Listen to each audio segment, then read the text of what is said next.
महिला शक्तिकरण के बारे में, महिला शक्ति से महिलाओं की जो शक्ति, आज ये स्वावलंबी महिला का जो हम कार्यक्रम कर रहे हैं, ये महिलाओं की शक्ति से जुड़ा हुआ कार्यक्रम मैं मान के चलती हूँ कि आर्थिक सशक्तिकरण होता है तभी माना जाता है कि हम सशक्त हो गए हैं। मैं इस पे इतना ज़्यादा मेरे पास ज्ञान है, इतनी 14 साल में इतने कार्यक्रम, मैं पूरी रात इसमें नॉन स्टॉप कितने प्रोग्राम चले हैं मैं आपको पूरा डिटेल में बता सकती हूँ।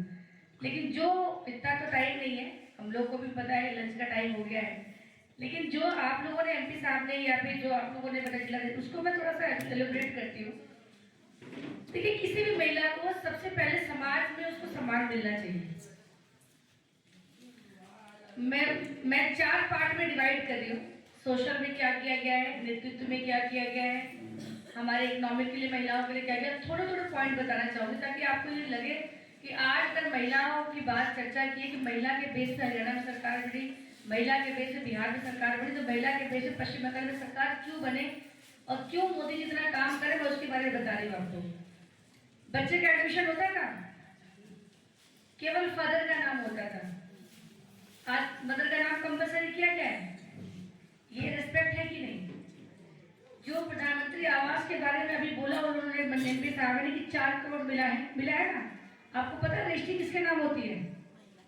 महिला के नाम होती है। अभी जो गांव में कोई भी कोटा तो यहाँ भी होगा, कैंसिल होता है, वो पता है किसको जाएगा? अगर कोई भी कैंसिल होता है तो वो केवल और केवल समूह की महिलाओं को जाएगा। काम ये बहुत छोटे थे लेकिन हमारे अस्तित्व से जुड़े हुए थे। ऐसा नहीं था कि इनके ना मिलने से हमारा कोई बहुत पैसा हो रहा था, लेकिन हमें पहचान तो मिली ना। बहुत छोटे छोटे काम है। अभी देखिए, कई जगह मैं आपको बताती हूँ प्रधानमंत्री आवास योजना के बारे में, अच्छी कहानी है, थोड़ा आपको सुन के भी अच्छा लगेगा। रात में मेरे पास 10-11 बजे फोन किया है, मैं एमएलए थी, मेरे यहाँ 3.5 लाख महिलाएं, तो 3.5 लाख महिलाओं के पास मेरा मोबाइल नंबर रहता है और किसी भी टाइम वो कॉल करती हैं। दिन के फोन तो मैं कभी छोड़ भी, रात के फोन में कोई नहीं छोड़ती। रात में 9-9:30 बजे फोन आया, दीदी जरा पुलिस वालों को भेजिए तो मेरे यहाँ पर। मैंने कहा क्या हो गया भाई, क्या हुआ? बोले दीदी हमारे पति से बहुत लड़ाई हुई है, भेजिए।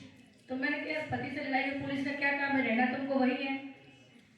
तो कह नहीं दीदी भेजिए। मैंने कहा ऐसा करती हूँ, मैं प्रधान जी या कोई पूर्व प्रधान को भेजती हूँ, आप समझा लेंगे तो पुलिस वालों को चक्कर क्यों पड़ी हुई हो? नहीं दीदी भेजिए। अच्छा, मैं कहा चल ठीक है भेज रही हूँ, बताओ उससे, मुझे बताओ फोन पे क्या बोलता है। उसने जो लाइन बोली देखिए, मैं उसी को बता रही हूँ। उसने कहा दीदी मेरी शादी 22 साल हो गया है, मेरा 19 साल का बेटा है, आज तक जब भी लड़ाई होती थी तो मेरा पति मुझे हाथ निकाल के बाहर कर देता था। शादी के पहले तो माँ बाप बोलते ही हैं कि जब बेटा अपने घर जाना तो करना, अपने घर जाना तो करना, सबने सुना होगा। ऐसे तो सबके लाइन निकालने पर आ ही जाता है। दीदी 19 साल का मेरा बेटा है, 22 साल मेरी शादी की हुई हो चुका है, और मेरे पति से जब भी ये हाथ छोड़ता था मुझे और बोलता था हमेशा कि बाहर निकल, ये घर मेरा है। आज ये जो आवास मिला है प्रधानमंत्री आवास, इसकी रजिस्ट्री मेरे नाम है, मैं इसको निकलवाऊंगी। ये था। इससे ऐसा नहीं कि इसके पहले आवास नहीं मिलते थे, लेकिन महिलाओं को शक्ति देने का काम किसी ने किया है, तो माननीय मोदी जी ने किया, वो कर रहे हैं। मैं आपको आयुष्मान कार्ड जो आपके पश्चिम बंगाल में लागू नहीं है, अगर हम किसी की हारी बीमारी में जाते हैं 5,000 दे 10,000 दे तो भी लोगों को याद रहता है ना, अरे वो आए थे तो उन्होंने 50,000 दे दिया था, 25,000 दे दिया था, याद रहता नहीं रहता है। जीवन पर हमारे ऊपर वो बर्डन टाइप का रहता है कि कभी मौका मिले तो हम भी उसको लौटा दें, इच्छा ही होती है। आज 5 लाख का बीमा हर किसी को मिला है, आपके पश्चिम बंगाल में ये लागू नहीं है, नहीं है। जबकि मैं कहती हूँ राजनीति हमेशा अलग होनी चाहिए और सोशल काम हमेशा अलग। ये सोशल काम है भाई, ये राजनीति नहीं है।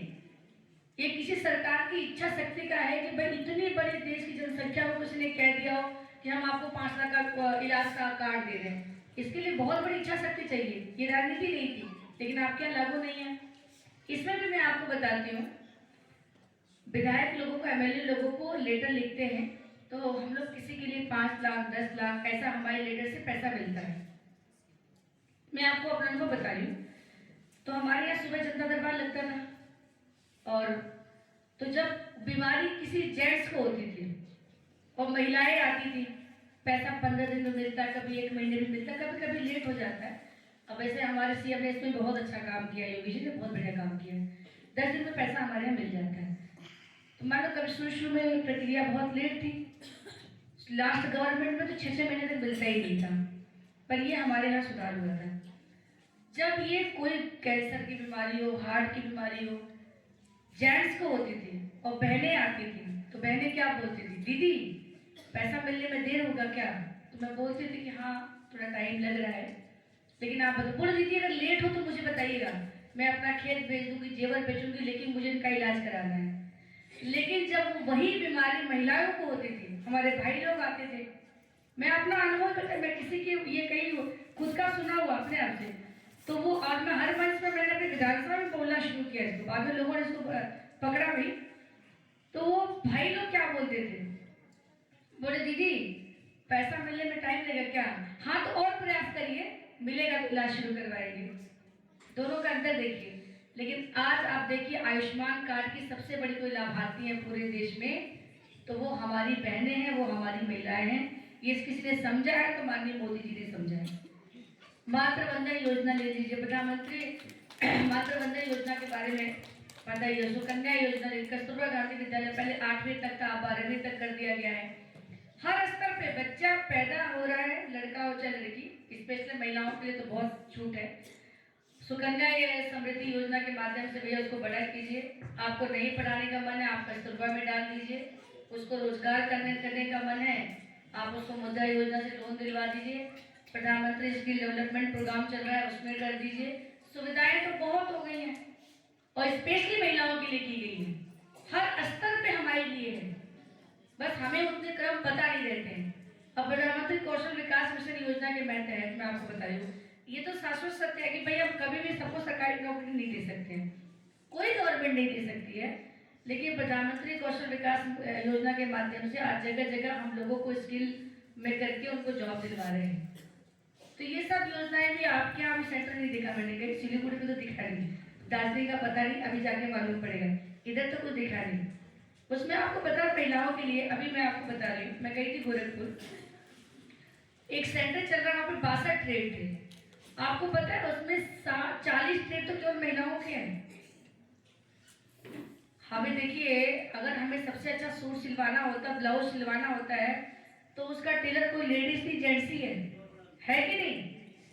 इसको किसी ने समझा है तो माननीय मोदी जी ने समझा। सब स्किल डेवलपमेंट प्रोग्राम के माध्यम से 40 ट्रेड में महिलाओं के हैं। तो ये हमारी भी क्षमता है कि हम योजनाओं का लाभ उठा सकें, पर आप यहाँ उठाएंगे क्या? आपके तो चली नहीं रही है। समस्या तो ये कि यहाँ तो चली नहीं रही है, इसलिए बहुत जरूरी है। मैं आर्थिक में आती हूँ, मैं उस समय विधायक नहीं थी, जगह जगह जब जनधन खाता है तो मुझे भी, आपको दिल से बता रही हूँ, मुझे भी यकीन नहीं हुआ, क्योंकि 2 लोगों की गवाही लगती तो खाता खुलता था। होगा अनुभव आप लोगों के पास में, वो भी अगर गलती से गवाह ना मिले तो आपका खाता नहीं खुलता था। तो हम लोगों ने जगह जगह कैंप लगाना शुरू किया। आज देश में 55 करोड़ रुपए 55 करोड़ खाते खुले, वो उन्हीं लोगों के खाते खुले ना जिसका कोई भी खाता नहीं था। जनधन तो खाता होने के लिए था ना, जिसका कोई भी खाता नहीं हो। आप सोचिए कितनी बड़ी आबादी हमारी बैंक से दूर थी, घूंघट में महिलाएं आती थी, अच्छा ये खाता खुल जाएगा, खाता खुल जाएगा, लेकिन खोला है ना भाई। उसमें आपको पता है सबसे बड़ी लाभार्थी कौन है? हमारी महिलाएं हैं। और जनधन खाता के बारे में आप लोगों को जानकारी नहीं है, वो खाली खाता नहीं है, वो 2 लाख का एक्सीडेंटल बीमा भी है। पता ही नहीं किसी को, नहीं पता। मैं तो इसलिए बता रही हूँ क्योंकि हम लोग बीच में तो ऐसा हो गया था, मैंने अपने सभी बैंक की मीटिंग की, मैंने कहा किसी की इच्छा हो चाहे मत हो, जनधन खाता के बाद में 2 बीमा योजनाएं और चली। एक प्रधानमंत्री सुरक्षा बीमा योजना चली, एक प्रधानमंत्री जीवन ज्योति बीमा योजना चली। जो प्रधानमंत्री सुरक्षा बीमा योजना थी, आपको पता उसकी सालाना कितनी देना पड़ता है पैसा? किसी एक को पता हो तो बताए, किसी को पता है? 12 रुपए, पूरे साल का 12 रुपए था। एक चाय और समोसा भी 12 रुपए में नहीं मिलता है, नहीं मिलता ना, पूरे साल का यही किस्ती थी 12 रुपए। तो हम लोगों ने, मैंने खुद क्या किया कि हमने जो सभी बैंकों की बैठक की कि किसी की इच्छा हो मत हो, जिसका भी तुम लोग खाता खोले 12 रुपए तो कट रहे हैं, और जल्दी से उसका वो कर दो, उसका एक बीमा भी कर दो। जीवन ज्योति योजना में पूरे साल में 330 रुपए लगते हैं, 330 रुपए मात्र। आप मुझे बताइए, पॉलिसी लेना सबके बस की बात थी क्या? नहीं थी भाई, सोचना पड़ता है पता नहीं कितनी फीस देनी पड़ेगी। लेकिन आज प्रधानमंत्री सुरक्षा बीमा योजना के माध्यम से, प्रधानमंत्री जीवन ज्योति बीमा योजना के माध्यम से पूरा देश कवर है। अब ये अलग बात है, ये करवाना तो हमें पड़ेगा। सरकार ने तो सुविधा दी है, सरकारी योजनाओं का लाभ लेना हमें आना चाहिए। अब आपके यहाँ कितना हुआ है, इसलिए आंकड़े बहुत नेगेटिव है, उनके बैठेंगे तो बताऊंगी मैं आपको। अभी मैं आपको बता रही, आर्थिक में मैं सुन रही थी, आपको समूह के बारे में बात कर रहे थे। सेल्फ हेल्प ग्रुप में आज 13 करोड़ से ज्यादा महिलाएं पूरे देश में जुड़ी हुई हैं। 2014 में मैंने जब सेल्फ हेल्प ग्रुप में काम करना शुरू किया तो फोन या तो पति उठाते थे या बेटा उठाता था, कोई फोन नहीं उठाता था। यही आज आप देखिए, जो स्मार्टफोन जब आना शुरू हुआ तो मैं जो कि ग्रामीण क्षेत्र से विधायक थी, तो इस फोन को उठाने की परमिशन महिलाओं को नहीं थी। अरे नहीं उठाना मत, पता नहीं क्या दब जाएगा, ऐसा बोलते थे। आज देखिए, सबसे ज्यादा एक्टिव महिलाएं कहीं हैं तो वो सेल्फ हेल्प ग्रुप की हैं। गांव से गांव में जाके देखिए, चाहे शिक्षित हो चाहे मत हो, लेकिन वो मानसिक तौर पे सशक्त हुई हैं, आर्थिक तौर पे भी हो रही हैं। और सबसे बड़ा ग्रुप उनका बना है, उनका जो सोशल ग्रुप बना है, उसकी तो मैं कहती कोई कीमत नहीं। पहले कोई गाँव में बीमार पड़ता तो बोलते थे सास के पास टाइम है तो वो लेके जाएगा, पति के पास टाइम है तो वो लेके जाएगा, बुजुर्ग हो जाए तो बेटा लेके जाएगा। आज जो समूह की महिलाएं हैं वो खुद आपस में सारा काम कर लेती हैं, तो ये सशक्तिकरण है कि नहीं? किसने समझा? माननीय मोदी जी ने समझा है। अभी मैं आर्थिक पे आ रही हूँ। अब मुद्रा योजना के बारे में जो बता रहे, मैं केवल आपको एक आंकड़ा बता रही हूँ। उसकी अधिकांश जो लाभार्थी महिलाएं हैं, जब शुरू में ये योजना शुरू हुई तो 50,000 का, आप मान लीजिए कोई छोटा काम आप शुरू करते हैं, अरे बिना गारंटी के तो कोई आपको 5 रुपए नहीं देता था, उन्होंने 50,000 शुरुआत तो किया। आज समूह में 20 लाख तक का लोन आपको लेने की परमिशन लास्ट वाले बजट में दे दिया गया है। हो सकता है महिलाओं के लिए फिर कुछ नया आएगा हो। मैं ये कह रही हूँ, हम सोशल रूप से हमें कुछ सशक्त कर रहा है, आर्थिक रूप से कर रहा है, सामाजिक इसमें से कर रहा है। अब राजनीति में आते हैं। महिला आरक्षण बिल तो एक बार आप नेट पे डाल के देखिएगा कितनी बार आया और कैसे नाटकीय ढंग से वो कैंसिल किया गया, बहुत नाटकीय ढंग से किया गया। जैसे पास हो रहा है, बैठ रहे लोग साइन कर रहे हैं, बैठ रहे लोग साइन कर रहे हैं, पूरा माहौल बन रहा है, मीडिया में बाइट दिया जा रहा है, यही हो रहा है। और अगले दिन क्या हुआ? नहीं हुआ। मैं तो खुद गवाह थी, जब बिल पास हो रहा था, मैं पार्लियामेंट में ही थी। मैंने तो हर स्तर पर उसका विरोध देखा है कि माननीय मोदी जी की दृढ़ इच्छा शक्ति थी कि आज ये बिल पास हुआ है। आज विधानसभा में, लोकसभा में हमारी 33% महिलाओं को तो लेना ही लेना है। बाकी महिलाओं की अपनी क्षमता, मुझे तो पता है 50% से ऊपर खुद महिलाएं चली जाएंगी। आप देखिए ना, ग्रामीण क्षेत्रों में हमने 50 का रिजर्वेशन किया था पंचायत में, आज देखिए 65-70% महिलाएं मिलती हैं।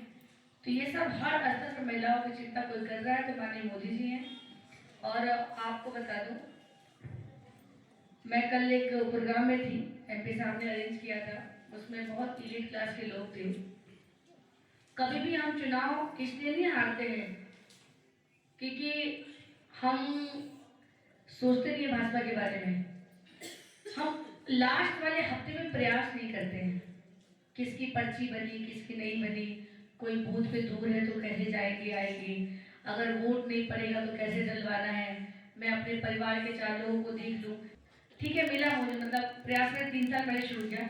मैं जिस गांव में जाऊं, अभी ये मैंने पश्चिम बंगाल में देखा इसलिए आपको बता रही हूँ, बहनी यहाँ आने की जरूरत नहीं है, सब भाजपाई है, सब भाजपाई है। मेरा दिमाग घुमा, मैं गई चुनाव आयोग के ऑफिस में, मैंने कहा सारे भाजपाई है, जीती कभी नहीं पार्टी, कोई तो कारण होगा। मैंने ये देखा कि जिस गांव में अच्छे लोग भाजपा को मानने वाले थे, लेकिन लास्ट वाले दिन वो वोट ही नहीं करती थी। ऐसा नहीं कि उनका मन नहीं था वोट करने का, अभी जाता हूँ कर लेता हूँ, लाइन बहुत लंबी हो गई है, आज मौसम ठीक नहीं है, अरे उसको तो भेजा ही है, मैं नहीं गया तो क्या हो गया, वो तो गया ही है, ऐसी बातें थी। तो जैसे हमें उत्तर प्रदेश है वैसे पश्चिम बंगाल भी आप समझिए, हमारे यहाँ भी कभी फुल प्लेट इतनी अच्छी गवर्नमेंट बड़ी थोड़ी करती, अभी सेकेंड टाइम बनी हुई है, अच्छा काम हो रहा है हमारे यहाँ। तो मैं भी आप लोगों से यही निवेदन कर रही हूँ कि देखिए महिलाओं के बल पे ही हमारा 2024 का इलेक्शन भी हुआ है। अभी हम हरियाणा जीते हैं, बिहार जीते हैं, और मुझे पूरा यकीन है कि हम अब यहाँ पश्चिम बंगाल भी 2026 में अपनी बहनों की बूथे ही जीतेंगे, पूरा यकीन है। बस ये है कि थोड़े दिन इसमें हमारी बहुत भाजपा कार्यकर्ता भी होंगी, उनसे भी कहना चाहूँगी, लास्ट टाइम में होता है बहुत कुछ नाराजगी भी रहती है, कहीं कैंप ठीक नहीं था, कहीं भी एमएलए ठीक नहीं था, कभी ऐसा होता है संगठन में कोई कुछ कह देता है। लेकिन मैं आप लोगों से फिर हाथ जोड़ के निवेदन करूंगी कि 4 महीने बाद भी तो बातें हो ही जाएगी ना, आप कहीं जा रहे हैं ना वो कहीं जा रहे हैं, आप लोग तो यहीं पे हैं।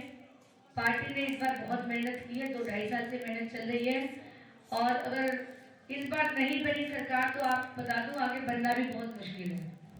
कभी कभी किसी स्टेट पे इतनी ज्यादा मेहनत की जाती है और लोग मन से चाहते भी हैं। मैं आपको बताऊं, मेरी आदत है, मैं ऑटो में या फिर ई रिक्शा में बैठ के मैं थोड़ा सा पता भी करती रहती हूँ पार्टी की क्या चल रहा है। कितने लोगों से मेरी मुलाकात हुई, किसी ने ये नहीं कहा कि हमें चेंज नहीं चाहिए। अभी हमारी भी क्षमता है कि आपका मन बने और आपसे वोट में करवाओ। ये गैप को दूरी करते, ये गैप खत्म करते हैं हमारी पार्टी कार्यकर्ता और हम लोग। तो मैं आप जितनी भी हमारी बीजेपी से जो बहनें बाहर से आई हैं उनसे तो यही निवेदन करूंगी कि देखिए, आपसे भी लोग दिन भर मिलते हैं, 5 मिनट की चर्चा होती रहे, ये पश्चिम बंगाल के लिए बहुत जरूरी है। हम बीजेपी की एक स्टेट में अगर गवर्नमेंट नहीं बनेगी तो ऐसा नहीं कि पीएम साहब को कोई फर्क पड़ेगा। वहां तो सरकार चली, 29 में इलेक्शन है ना भाई, सरकार तो चल रही है, लेकिन इस बार सरकार नहीं बनेगी तो पश्चिम बंगाल को बहुत फर्क पड़ेगा। लोग भी चाहेंगे कि जब इतना मन बना लिया नहीं हो पा रहा तो क्या ही करना है। तो मैं यही आपसे कह रही थी, देखिए मैं तो अभी यहाँ पे लगातार आती रहूंगी, महिलाओं के बारे में किसी ने इससे पहले चिंता नहीं की थी।